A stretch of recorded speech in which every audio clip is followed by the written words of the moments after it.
नमस्कार साथियों, आपका नया टॉपिक शुरू करने वाले हैं नंबर सिस्टम।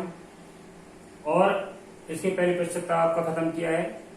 उम्मीद है आप लोगों ने घर पे लगाया होगा और किसी भी प्रकार का कोई सवाल प्रतिशत में आपका शेष नहीं रह गया होगा। देखिए, नंबर सिस्टम या संख्या पद्धति क्या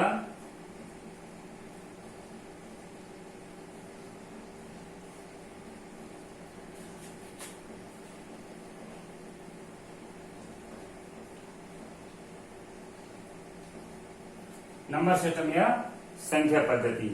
नंबर सिस्टम या संख्या पद्धति से आप समझ रहे होंगे कि इसमें आपको पहले नंबर कौन कौन से होते हैं अपने 0, 1, 2, 3, 4, 5, 6, 7, 8 और ये 9। ये कुल 10 अंक होते हैं जिनसे आपके सारे नंबर बनते हैं।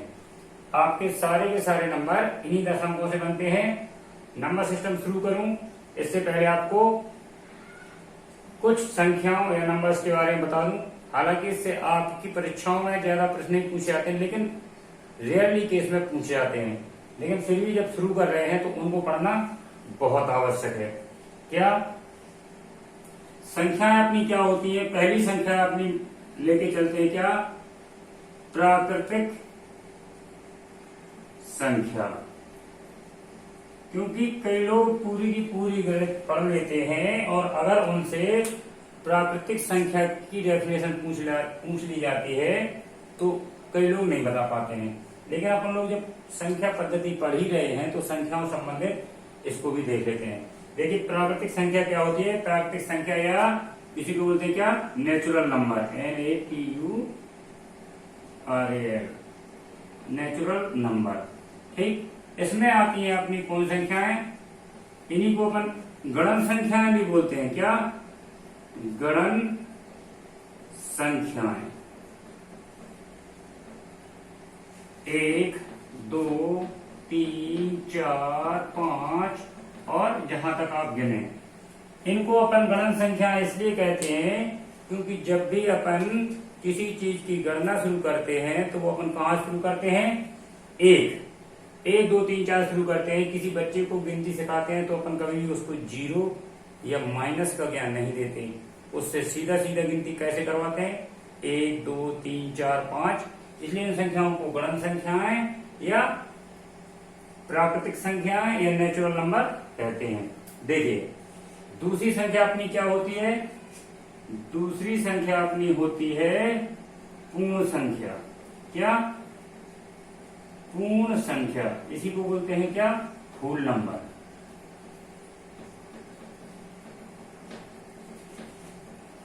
होल नंबर में क्या आता है? प्राकृतिक संख्या में जब जीरो को शामिल कर दिया जाता है, क्या? जीरो और प्राकृतिक संख्याएं 1, 2, 3, 4, 5 और जहां तक आप गिन सकें। तो जब प्राकृतिक संख्याओं में जीरो को शामिल कर दिया जाता है तो वो कहलाना करता है अपना क्या? पूर्ण संख्या या होल नंबर। तीसरा आपका होता है क्या? पूर्णांक। ऐसी को बोलते हैं इंटीजर। ठीक, पूर्णांक या इंटीजर्स। ठीक है ना? पूर्णांक क्या होते हैं? जब जीरो और धन की संख्याओं में ऋण की संख्या भी शामिल कर लेते हैं। क्या? जब जीरो और धन की संख्याएं या पूर्ण संख्याओं में कहें, पूर्ण संख्याओं में जब ऋण की संख्याएं भी शामिल कर लेते हैं तो उनको क्या बोलते हैं? पूर्णांक। पूर्णांक में आता है अपना क्या? 0, +-1, +-2, +-3 और जहां तक आप गिन सकें। ठीक, ये हो जाते हैं अपने क्या? पूर्णांक। पूर्णांक के बाद अपना चौथे नंबर पे क्या आता है? परिमेय संख्याएं। परिमेय संख्याएं, रैशनल नंबर।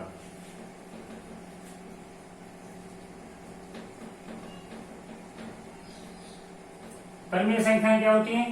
दोस्तों, आपने पढ़ा होगा परिमेय संख्याओं के बारे में अगर पहले, तो परिमेय संख्याएं वो होती हैं जिनको P/Q के रूप में लिखा जा सके। ठीक है, जिन संख्याओं को P/Q के रूप में लिखा जा सके और ये पी क्यू क्या है, पी व क्यू आपके क्या है, पूर्णांक। पी और क्यू आपके क्या है, इंटीजर या पूर्णांक। यानी पी और क्यू आपके प्लस माइनस कुछ भी हो सकते हैं, लेकिन क्यू आपका 0 नहीं होगा। ये आपकी परिमेय संख्याओं की शर्त होती है। सिर्फ क्यू बराबर नहीं हो 0 के, ये आपकी शर्त हुआ करती है। और पी आपका 0 हो सकता है, पी आपका 0 हो सकता है, लेकिन क्यू बराबर 0 नहीं होना चाहिए। और पी और क्यू आपके सारे इंटीजर या पूर्णांक हैं। क्या है, पूर्णांक। यानी प्लस माइनस कुछ भी हो, अपनी वो परिमेय संख्या कहलाती है। परिमेय संख्याओं के लिए एक और भी कह सकते हैं, जैसे क्या, जैसे अपनी ये संख्या दी गई 1/2। 1/2 को जब अपन हल करते हैं तो अपनी किस तरीके से हल होती है, भाग न जाने की 0, दशमलव लगाया और फिर 5। ठीक, या अपन लेते हैं संख्या 1/4, भाग न जाने की 0, दशमलव लगाया, 0 बढ़ा, 2 बार भाग गया, 2 4 दूनी 8 और फिर 2 शेष बचा, ये अपना हो जाएगा 0.25। ठीक, तो अगर संख्याएं अपनी पूरी पूरी कट जाती हैं, ठीक है ना, तो भी अपनी ये क्या कहलाती हैं, परिमेय संख्याएं। और अगर जैसे अपना ऐसा दिया गया है 1/3, देखिए 1/3 तो पूरा नहीं कटता है, लेकिन जब अपन इसमें भाग देते हैं तो कैसे आएगा, 0.033333, या कह लें 0.3 का वार चढ़ा दें। यानी अगर संख्याओं की पुनरावृत्ति चालू हो जाती है तो इन संख्याओं को भी अपन क्या बोलते हैं, परिमेय संख्याएं। ठीक, अगर संख्याओं की पुनरावृत्ति चालू है, तो जैसे कोई संख्या आपकी दी गई है, क्या ये परिमेय संख्या है, देखिए 0.21212121, ये आपकी परिमेय संख्या है। ठीक, क्योंकि यहाँ पुनरावृत्ति चालू हो चुकी है, तो इन संख्याओं को भी अपन परिमेय संख्या कहते हैं। अब अपरिमेय संख्या आप लोगों ने ये नोट कर लिया होगा। आप लोग किसी कॉपी में नोट करते जाइए, या आपका बहुत अच्छा नोट्स बन के तैयार हो जाएगा। और आप कभी भी कम से कम इनके बारे में कंफ्यूज नहीं होंगे, क्या पूर्ण संख्या है, क्या पूर्णांक है, क्या आपकी नेचुरल नंबर है, ये सारे आपके कॉन्सेप्ट क्लियर हो जाएंगे। चलिए, इसके बाद आपको बताते हैं क्या, अपरिमेय संख्या। अपरिमेय संख्या क्या होती है, अपरिमेय, अपरिमेय संख्या, इसी को क्या बोलते हैं, इर्रेशनल नंबर।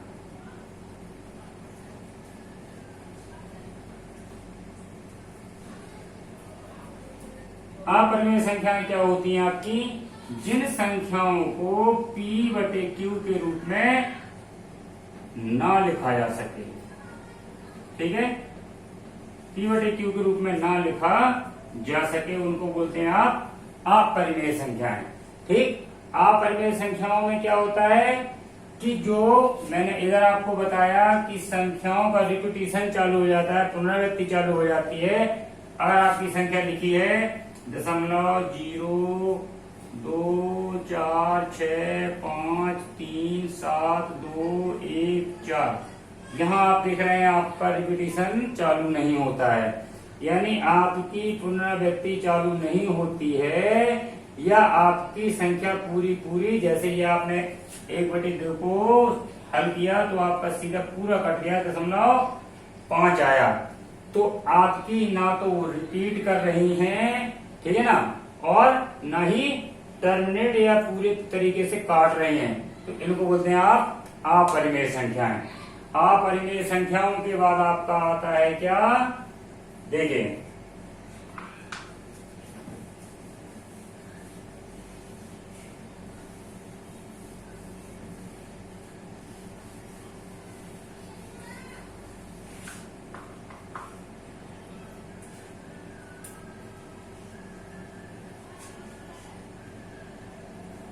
अपरिमेय संख्याओं के बाद आपका है रियल नंबर। ठीक, इनको आप क्या बोल सकते हैं, रियल नंबर क्या होती है आपकी? परिमेय और अपरिमेय का योग। परिमेय और अपरिमेय संख्याओं का योग या परिमेय और अपरिमेय संख्याओं को आप मिला दें तो ये आपकी कौन संख्या कहलाने लगती है? Real number. ठीक। चौथी संख्या आपकी क्या आती है? चौथी संख्या आपकी आती है इमेजिनरी। क्या? Imaginary number.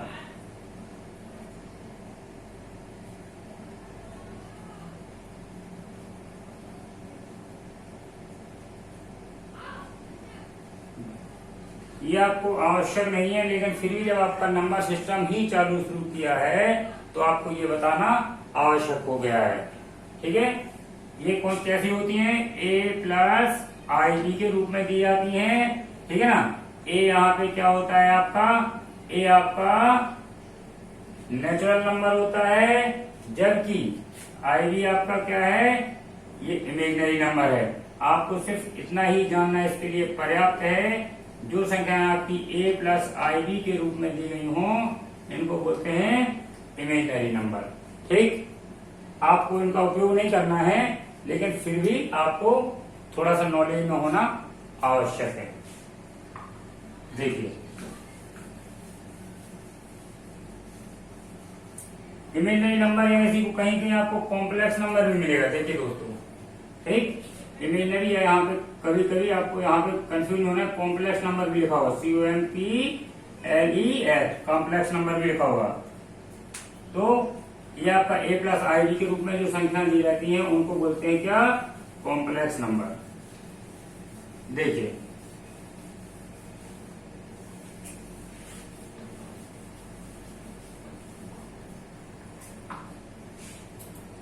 अब आपको बताना है क्या? अब आपके नंबर सिस्टम पे आगे बढ़ते हैं। देखिए, आपको तीन चीजें और मुझे बतानी है अभी। क्या? जातीय मान, स्थानीय मान और विस्तारित रूप। विस्तारित रूप। जातीय मान, देखिए जातीय मान के नाम से ही पता चलता है किसी संख्या का जो मान होता है, उसका खुद का मान होता है, उसको जातीय मान कहते हैं। या कहीं कहीं आपको फेस वैल्यू लिखा मिलेगा। स्थानीय मान का लिखा मिलेगा आपको क्या? Place value.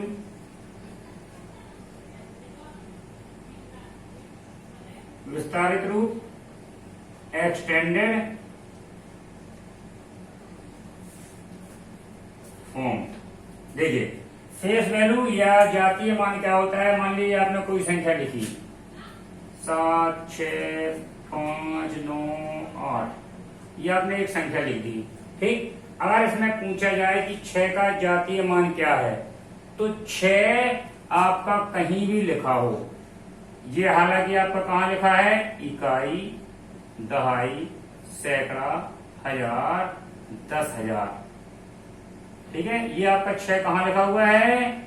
हजार के स्थान पे लिखा है। लेकिन अगर पूछा है कि 6 का जातीय मान क्या है, तो आपको बता दूं जातीय मान क्या होता है? किसी संख्या का खुद का जो मान होता है उसको जातीय मान कहते हैं। तो यहाँ 6 का जातीय मान कितना है? 6 ही है। ठीक। 5 का पूछा होता जातीय मान, तो 5 का जातीय मान 5 ही है, 9 का 9 ही है, 8 का 8 ही है और 7 का 7 ही है। जातीय मान कभी बदलता नहीं है, चाहे उसे किसी भी स्थान पे रख दिया जाए, चाहे इकाई के स्थान पे रखें, चाहे दहाई के स्थान पे, चाहे सैकड़ा के स्थान पे और चाहे हजार के स्थान पे, कहीं भी रख दिया जाए, जातीय मान उसका वही रहेगा जो वो संख्या है। जो संख्या है वही उसका जातीय मान है। दूसरा आता है आपका क्या? दूसरा आपका आता है स्थानीय मान। देखिए, स्थानीय मान क्या होता है आपको बता दूं। अगर कोई संख्या लिखी आपकी 9, 8, 7, 5, 4, 3, 6, इसमें अगर आपसे पूछा जाए किसी भी संख्या का स्थानीय मान, तो पहले स्थानीय मान जानने के पहले आप ये जान लीजिए, ये स्थान किसका है? इकाई का, ये स्थान दहाई का, ये स्थान सैकड़ा का, ये स्थान आपका हजार का है, ये स्थान 10,000 का है, ये लाख का है और ये 10 लाख का है। ठीक है, यहाँ पे जो भी संख्या आएगी इस स्थान पे उसका मान वही हो जाता है। जैसे अगर कहा जाए आपसे कि दी गई संख्या में 4 का स्थानीय मान क्या है? 4 का स्थानीय मान, देखिए जो साथियों, स्थानीय मान 4 का पूछा है, इकाई दहाई सैकड़ा की जगह पे आपका 4 लिखा हुआ है, तो 4 का स्थानीय मान क्या हो जाएगा? 4 गुणे सैकड़ा के स्थान पे तो 100 का इसमें गुणा हो जाएगा, 4 का स्थानीय मान हो जाएगा 400। ठीक, अगर कहा जाए 8 का स्थानीय मान, 8 का स्थानीय मान, 8 का स्थानीय मान क्या हो जाएगा? इकाई दहाई सैकड़ा हजार 10,000 लाख, लाख की जगह पे है 8 में आप लाख का गुणा कर देंगे, कितना? 1 लाख का, 1 के पीछे 5 जीरो, तो आपका आ जाएगा स्थानीय मान कितना? 8 लाख। ठीक, लेकिन आपको इतना सारा करना नहीं है, आपको इतना सारा नहीं करना है, ये सिर्फ आपको समझाया है। अगर आपसे पूछा जाता है 6 का स्थानीय मान 6, 3 का स्थानीय मान, 3 के आगे कितनी संख्याएं दी गई हैं? दाहिनी तरफ कितनी संख्याएं दी गई हैं उतना जीरो लगा दीजिए, स्थानीय मान हो गया। 3 का स्थानीय मान 30, 4 का स्थानीय मान, 4 के पीछे कितनी संख्या है? 4 के बाद एक संख्या, 2 संख्या, 400। 5 का स्थानीय मान कितना है? 5 के दाहिनी ओर कितनी संख्या है? 1 2 3, 5000। इसी तरीके से 7 का स्थानीय मान कितना हो गया? 1 2 3 4। ठीक, 70,000। आप किसी भी संख्या का स्थानीय मान पूछा जाता है तो उस संख्या के दाहिनी ओर जितनी संख्याएं दी गई हों उस संख्या को लिख के उतने जीरो लगा दीजिए, वो आपका स्थानीय मान हो जाता है। ठीक, अगर आपसे कहा जाए 9 का स्थानीय मान क्या है, तो देखिए 9 एक संख्या 2 3 4 5 6, 1 2 3 4 5 6, इसका स्थानीय मान कितना हो गया? इकाई दहाई सैकड़ा हजार 10,000 लाख 10 लाख। ठीक, ये आपका 90 लाख इसका स्थानीय मान हो गया है।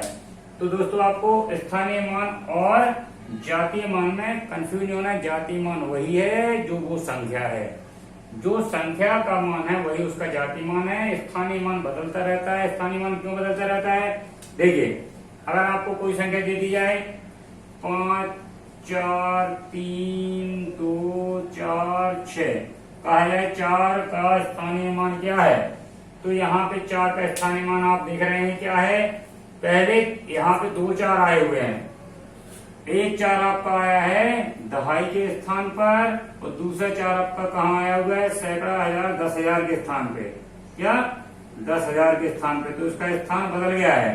अगर जातीय मान पूछा जाता तो 4 का जातीय मान चाहे यहाँ लिखा हो चाहे यहाँ चाहे जहाँ, 4 का 4 ही रहता, 6 का 6 ही, 2 का 2, 3 का 3, 5 का 5। लेकिन यहाँ पे इनने क्या पूछा? स्थानीय मान, तो 4 का स्थानीय मान कितना है? 4 का स्थानीय मान, 4 का स्थानीय मान आप कितना बताएंगे?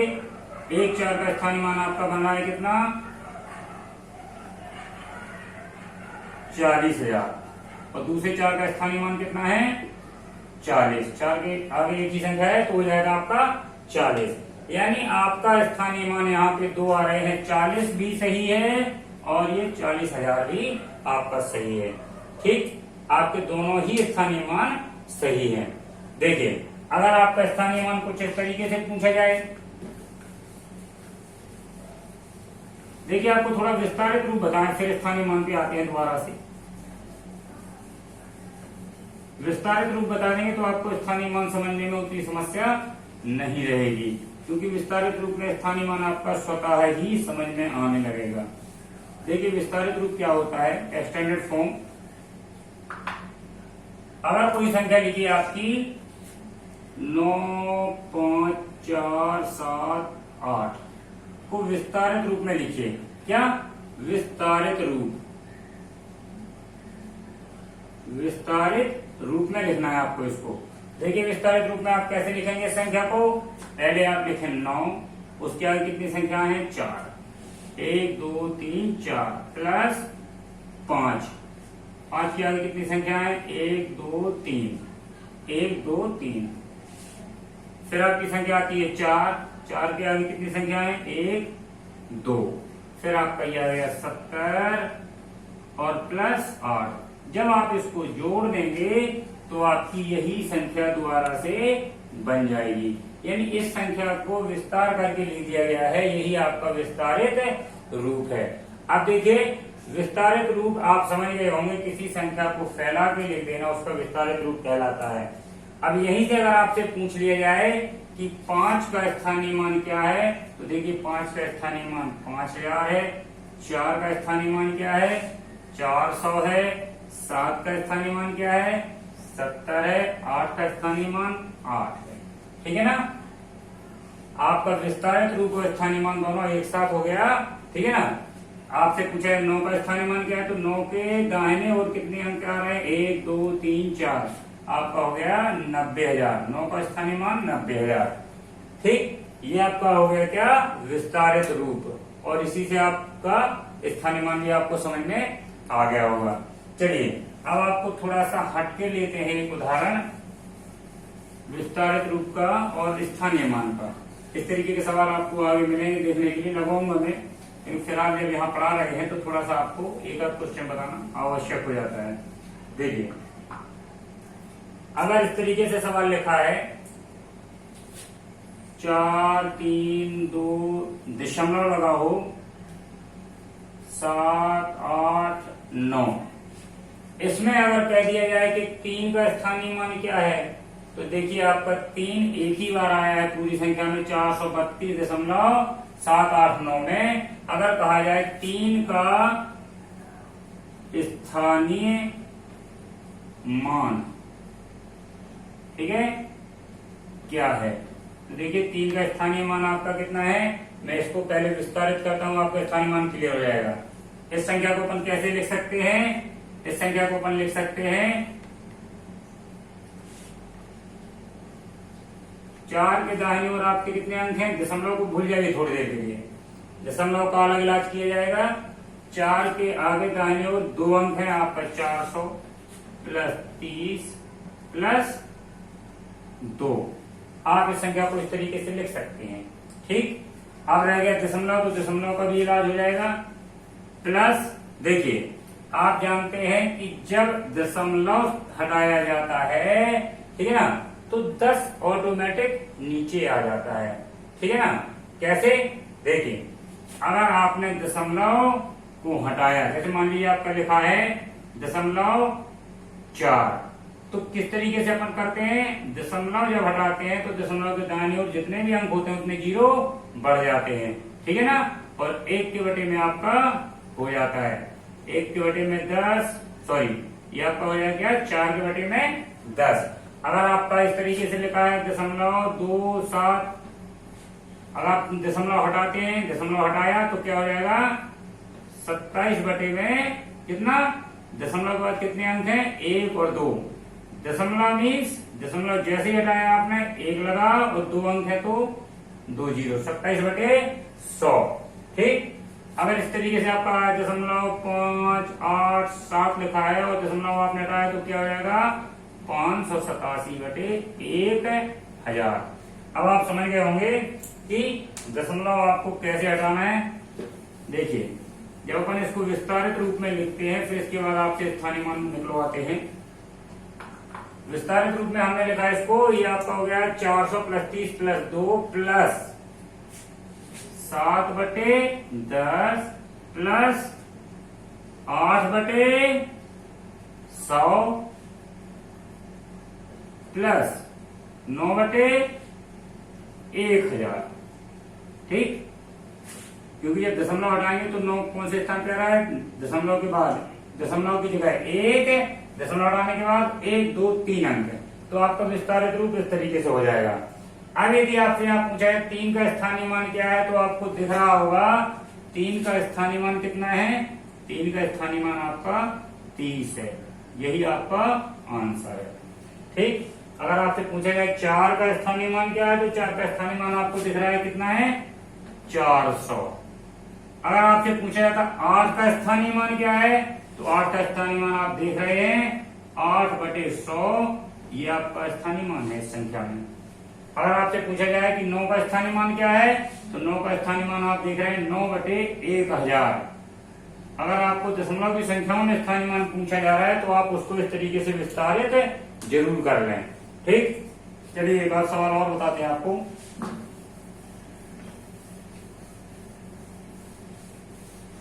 अभी हम आपको मात्र उससे संबंधित थोड़ा सा टच करना चाह रहे हैं, क्योंकि आपके ये सवाल बहुत संख्या में रिपीट होंगे इस यूनिट में, तो आपको थोड़ा सा जब जातीय मान, स्थानीय मान और विस्तारित रूप बताया है, तो थोड़ा सा बताए देते हैं। देखिए इसमें आपके इस तरीके के भी प्रश्न आ जाते हैं। कैसे लिखा है, 7, 3, 2, 1 दशमलव का सवाल और बता दूं, 5, 6। इसको विस्तारित रूप में लिखिए। किस रूप में, विस्तारित है। तो आप विस्तारित रूप में इसको अब लिख सकते हैं। विस्तारित रूप में यहाँ आप एक बार अंक और लिख लीजिए, 9, 5। ठीक, आपका हो गया कितना।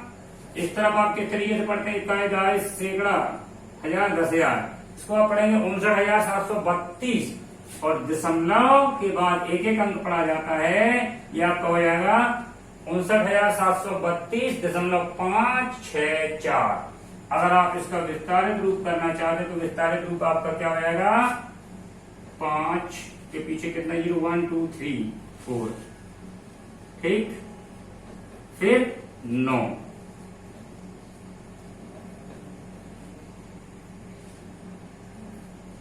730 प्लस 2 प्लस, अब आपका आया दशमलव।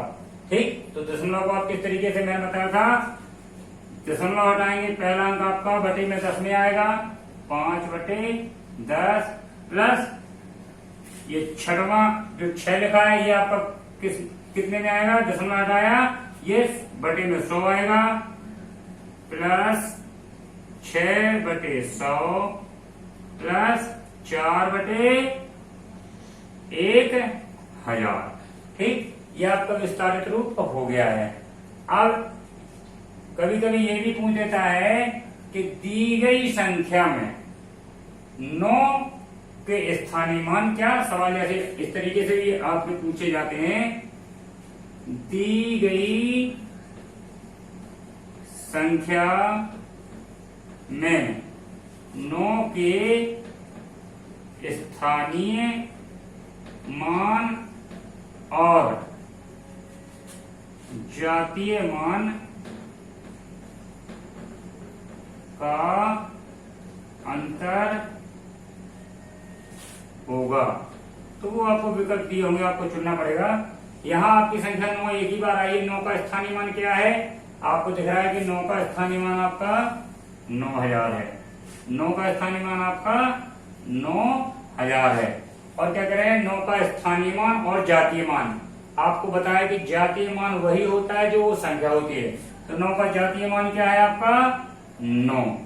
9 के स्थानीय मान और जातीय मान का अंतर। तो 9 का स्थानीय मान ये लिखा है, 9 का जातीय मान 9 ही होता है। इनका अंतर कितना आएगा, 10 में से 9 हटाया 1, इधर आएगा आपका 9, इधर आएगा आपका 9, इधर आएगा आपका 8, यानी 89, 91। ये आपका स्थानीय मान और जातीय मान का अंतर आ गया। ठीक, चलिए साथियों, आपको एक अभी संख्या और बताना शेष रह गई, मेरे दिमाग से निकल गई। चलिए अभी बताता हूं मैं।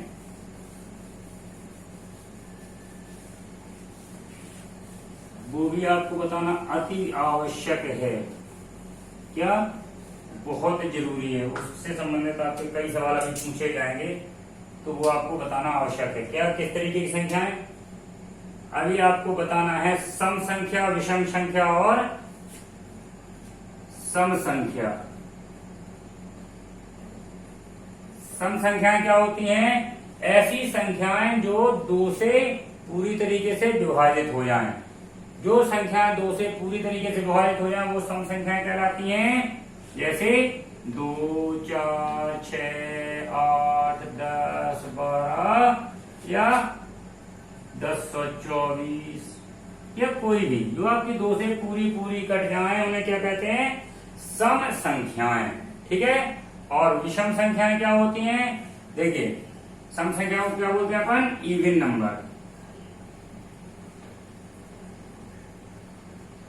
दूसरी होती है आपकी विषम संख्याएं। विषम संख्याओं को क्या बोलते हैं? Odd number. ठीक है। विषम संख्याएं क्या होती हैं? वे संख्याएं जो 2 से पूरी तरीके से नहीं कटती हैं या जिनमें 2 का भाग नहीं जाया करता उन्हें विषम संख्याएं कहते हैं। जैसे 1, 3, 5, 7, 9, 11, 13 और जितनी भी आप लेते हैं ये होती है आपकी विषम संख्याएं। एक और संख्या होती है क्या? उसे क्या बोलते हैं अपन? अभाज्य संख्या। जिससे संबंधित आपके कई सवाल आने वाले हैं तो उनको और बता दूं मैं। अभाज्य संख्याएं। अभाज्य संख्या क्या होती है? अभाज्य संख्या इसी को अपन क्या बोलते हैं? Prime number. क्या? PRIMENUMBER। प्राइम नंबर या अभाज्य संख्या। अभाज्य संख्या क्या होती है? ऐसी संख्या जिसके सिर्फ 2 ही गुणनखंड होते हैं। एक तो वो खुद संख्या या एक। क्या? प्राइम नंबर क्या होता है? ऐसी संख्याएं जिनके केवल 2 ही गुणनखंड होते हैं। 2 ही गुणनखंड होते हैं उन्हें क्या बोलते हैं? अभाज्य संख्या। जैसे आपका 1 है, ठीक, 3 है या 2 भी है, 2 है, 3 है, 5 है, 7 है, 11 है, 13 है, 17 है, 19 है, ठीक है, 23 है। ये आपकी सारी अभाज्य संख्याएं हैं।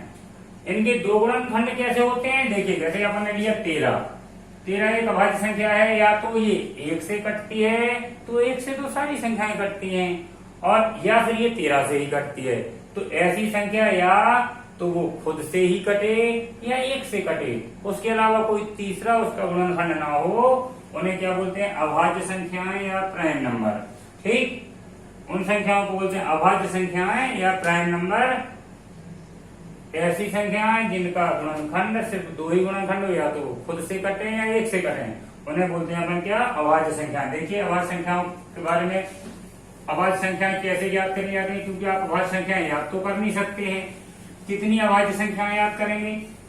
नहीं कर सकते हैं। तो अभाज्य संख्या निकालने का भी एक तरीका होता है, और अभाज्य संख्याएं आपको पूछी भी जाती हैं, तो आपको वो तरीका बनना चाहिए। क्या? अभाज्य संख्या निकालने का तरीका होता है क्या? जैसे आपसे कहा जाए कि 21 या 24 ले लिए, 24 अभाज्य है या नहीं। हालांकि हम जानते हैं कि 24 आपका कई संख्याओं से कटता है, ठीक है ना। तो 24 में लीजिए, 76 ले लीजिए, 78 ले लीजिए, 78 ले लीजिए। अब पूछा क्या 78 अभाज्य है? क्या अभाज्य है? तो अभाज्य संख्या निकालने का एक नियम होता है, किसी संख्या का वर्ग इस तरीके से करिए जो 78 से थोड़ा सा देखो। कैसे थोड़ा सा देखो? देखिए, आप जानते हैं 1 का वर्ग 1 होता है, 2 का वर्ग 4 होता है, 3 का वर्ग 9 होता है, 4 का वर्ग 16 होता है, 5 का वर्ग 25 होता है, 6 का वर्ग 36 होता है, 7 का वर्ग 49 होता है, 8 का वर्ग 64 9 का वर्ग 81 10 का वर्ग आपका 100 होता है। आपको ये वर्ग होमवर्क है। वर्ग आप कम से कम 30 तक याद कर लीजिए, आपका समय परीक्षा में बर्बाद नहीं जाएगा, आपकी कैलकुलेशन बड़े आराम से होगी। देखिए तो आपका ये देखिए 78 लिखा हुआ है, 78 से थोड़ा अधिक कौन है, ये 64 तो कम है, 8 का वर्ग कम है, ये 9 का वर्ग 81 अधिक है। तो क्या 9 का वर्ग आपके 78 से अधिक है, 9 का वर्ग आपके 78 से अधिक है। तो आप 9 के पहले जितनी अभाज्य संख्याएं आती है, 9 के पहले कौन कौन सी अभाज्य संख्या आती है आपकी, 1, 3, 5, 7 और फिर सिर्फ आपको 9 के पहले की संख्या है, 9 के पहले की सारी अभाज्य संख्याएं ले लीजिए और इनसे भाग दीजिए 78 में, तो आपका कैलकुलेशन बहुत बच जाता है। आप कहां तक चेक करेंगे, अब इसमें आप कम से कम 4 ही संख्या का भाग देके तो देखना है, देख लीजिए।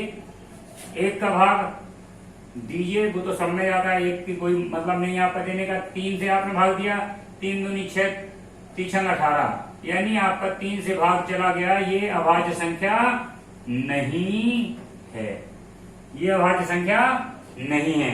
अब अगर आपका लिया जाता 97, अगर आपका लिया जाए 97, क्या 97 अभाज्य संख्या है, तो देखिए 97 से थोड़ा बड़ा आपका क्या होता है, 10 का वर्ग, तो 10 का वर्ग आपका 97 से बड़ा है, क्योंकि आप 9 का वर्ग लेते तो ये 97 से छोटा था, अपन को या तो बड़ा लेना है या बराबर लेना है, तो आपका 10 का वर्ग है, ये 97 से बड़ा हो रहा है। तो 10 के पहले की सारी अभाज्य संख्या लिख लीजिए, 1, 3, 5, 7 और इसके बाद आती है आपकी 11, 11 आपको नहीं लेनी क्योंकि 10 के पहले की लेनी। अब इनका भाग लगा के देखिए 97 में क्या जा रहा है, 1 का भाग तो सब में जाता है, इसकी हमें कैलकुलेशन नहीं करनी। 3 का भाग दीजिए, 3 3 का 9 नहीं जा रहा है, 5 का भाग नहीं जाएगा, ना तो पीछे इसके 0 है ना 5 है, 5 का भाग आपका नहीं जाएगा। 7 का भाग दीजिए, 7 एकम 7 बचा 2, 27, 7 चुको 28 नहीं जाता है, 7 का भाग ये आपकी 97 अभाज्य संख्या है। इसी तरीके से आपकी कोई भी बड़ी से बड़ी संख्या की जाए, उसका अभाज्य निकालना है कि अभाज्य है कि नहीं है, तो बस आपका आप निकाल सकते हैं। सिर्फ आपको वर्ग याद करने पड़ेंगे, ये वर्ग आप 30 तक याद कर लीजिए, बहुत अच्छा रहेगा। ठीक, ये आपका होमवर्क है, आप 30 तक वर्ग याद ही कर लीजिए, ज्यादा अच्छा है, आपकी कैलकुलेशन बच जाएगी। 12 का वर्ग होता है आपका 144, 13 का वर्ग होता है आपका 169, 14 का वर्ग होता है आपका 196, 15 का होता है 225, 16 का होता है आपका 256, 17 का होता है आपका। आप इनको याद कर लीजिए, बहुत काम आने वाले हैं। ठीक, इसके बिना काम नहीं चलेगा, आप वर्ग याद कर लीजिए, वर्ग याद करना आपका अति आवश्यक है। आप 30 तक वर्ग याद कर लीजिए और ज्यादा नहीं तो 10 तक घनमूल, यही आपका होमवर्क भी है। 20 तक वर्ग, 20 नहीं 30 तक कर लीजिए, 20 तक आपका नहीं चलेगा, आप एक दो बार पढ़िए आपको याद हो जाएगा। 30 तक वर्ग और कितना 10 तक घन, ये आप बहुत अच्छे से याद कर लीजिए, आपके आगे चल के बहुत काम आने वाले हैं। चलिए आगे आपको कल बताएंगे विभाज्यता का नियम और उससे संबंधित जो भी सवाल होंगे। चलिए नमस्कार, घर पे रहिए, सुरक्षित रहिए, सवाल लगाते रहिए। अगर वीडियो पसंद आया हो तो लाइक जरूर करिए, सब्सक्राइब करिए और शेयर करिए।